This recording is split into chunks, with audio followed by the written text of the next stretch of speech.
Isang nakakalungkot at nakakalarma na balita ang kumakalat kamakailan sa social media tungkol sa isang Pilipina sa Riyadh, Saudi Arabia na umano'y naging biktima ng panggagasa habang siya ay naghahanap ng paraan upang makatakas mula sa sinasabing pang-aabuso ng kanyang employer. Ayon sa mga ulat na kumakalat online, nagpasya umano ang ating kababayan na tumakas mula sa kanyang pinagtrabahuhan or kanyang employer dahil sa umano'y hindi magandang pagtrato sa kanya o pang-aabuso.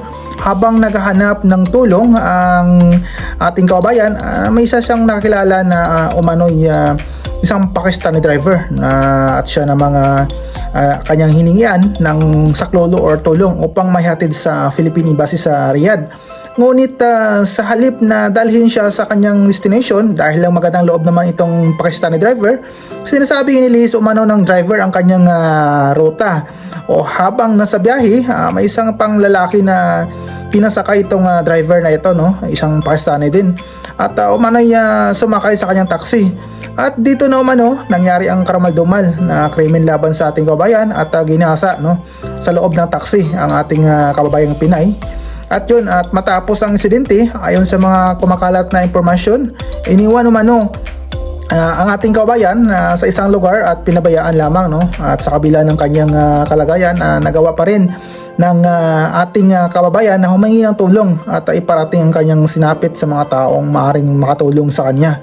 At dahil sa mabilis na kumalat ang kanyang kwento sa social media at umani ng simpatiya at panalangin mula sa maraming Pilipino sa iba't ibang panig ng mundo, espesyal na dito sa Middle East at lalo sa Saudi Arabia. Marami rin ang nananawagan ng agarang aksyon at ustisya sa biktima o sa ating kababayan at ganun pa man, hanggang sa kasalukuyan ay wala pa ring malinaw at opisyal na update tungkol sa kaso.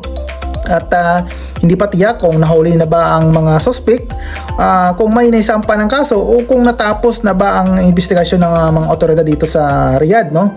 May mga netizens din na nagtatanong kung ang mga detalye ng insidenteng ito ay ganap ba talaga na napatanayan or bahagi na, ano ba yung bahagi na hinintay ng confirmation ng ating embassy at mga kapulisan dito, no, na para imbestigahan, at bakit hanggang ngayon wala pa itong malinaw na confirmation kung anong update sa kaso. Habang wala pang kumpletong pahayag mula sa mga kinaukulang otoridad, mahalagang maging maingat tayo sa pagbabahagi ng mga impormasyon at iwasan ang pagdaragdag ng mga detalye na hindi pa beripikado. Kasi hanggang ngayon hindi pa malinaw kung totoo ba talaga itong nangyari na may paggagasa sa ating kababayan na ginasa ng dalawang Pakistani driver, no? Kasi wala pang confirmation, no? Wala namang nilabas yung ating embassy na ito yung confirm talaga yung balita na ito, at wala namang sinasabi kung nahuli na yung dalawang Pakistani. Kaya hindi natin sure kung totoo ba talaga yung balita na ito, no? So yun, no? At sa ngayon, ang pinakamalagay ang kaligtasan, siyempre kaligtasan natin, no? At paghingi ng hustisya para sa ating mga kababayan kung mapapatunayan talagang totoo ang aligasyon, no? At patuloy nating ipanalangin ang lahat ng mga OFWs sa iba't ibang bansa at naaway maging ligtas sila sa anumang uri ng pang-abuso, no, at panganib, no? Siyempre, pinalangin natin ang bawat isa sa atin na dahil sa abroad tayo, malayo tayo sa family natin, no? At siyempre, hindi natin alam yung bawat isa sa atin dito kasi may mga kanya-kanya tayong trabaho.